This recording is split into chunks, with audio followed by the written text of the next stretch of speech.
what do you do in a situation like that? Now, so like I said in the beginning, in regards to rebuking people directly, especially when they're your friends, people that are close to you, it's very difficult because that's exactly everybody's response, but in different words depending on the age. When they're 16, 17 years old, it's like, who do you think you are? You know, when they're 25 years old, it's like, when did you become a rabbi? And, you know, when they're 45 years old, don't tell me what to do. You know, it's the same exact answer though. So what happens? So what do you do? The first thing you could do is you could ask the rabbi of the school to give a shiur about it. To give a shiur about nivul peh, which is cursing, using derogatory language. If the rabbi does it, and the people still don't change, then you can go to some of the clips that we have about it on my website, on the YouTube channel. And there's a few things a few clips that we have about nivul peh, about what a person curses, what's the magnitude of it. There's also a few books that mention it, about what it means to use derogatory words and curse words and so on, how much a person will get punished for it and so on. And this is something you can send to people, you know, on the text message without having that direct interaction that for them feels like you're attacking them. Not because you're attacking them. You're not attacking them. You're actually just trying to help them. But because their ego is so big, they feel like anything that you're doing that's not complimenting them is an attack. So that's why I say, who do you think you are? When did you become a rabbi? Don't tell me what to do. What does that mean? That means that they feel like you're attacking them because you don't agree with them. So this is why, Rabotai, is that you have to do it smart. You have to do indirect rebuke, sending a shiur, start a group on WhatsApp, start a email list, start a group on wherever you are, and try to give people the information that way. And at that point, you have fulfilled your obligation of rebuking them. You gave them a shiur, you gave them a CD, they chose not to listen to it anyway. What can you do? You could try again another time and so on. But the reality is, Rabotai, without Yirat Shamayim, without real fear of HaKadosh Baruch Hu, it is impossible for a person to live a kosher life. Impossible. A person that does not have fear of Hashem is going to curse. A person that doesn't fear Hashem is going to steal.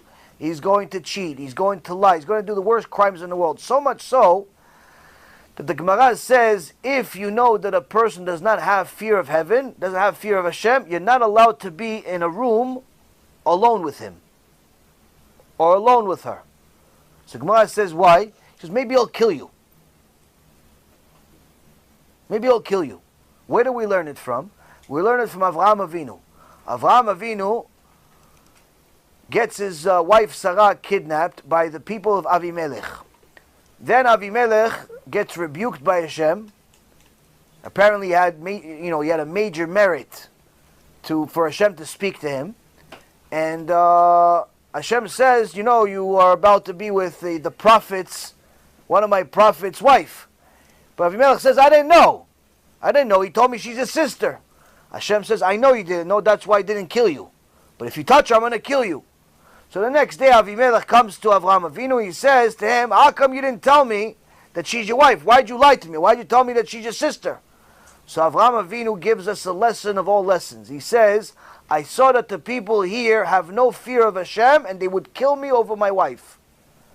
Meaning that someone that does not have fear of the Almighty is always in Shemaim, always suspect of possibly being a murderer. Why? Because when you don't fear heaven, that means you think you are heaven. You don't fear God, that means you think you are God.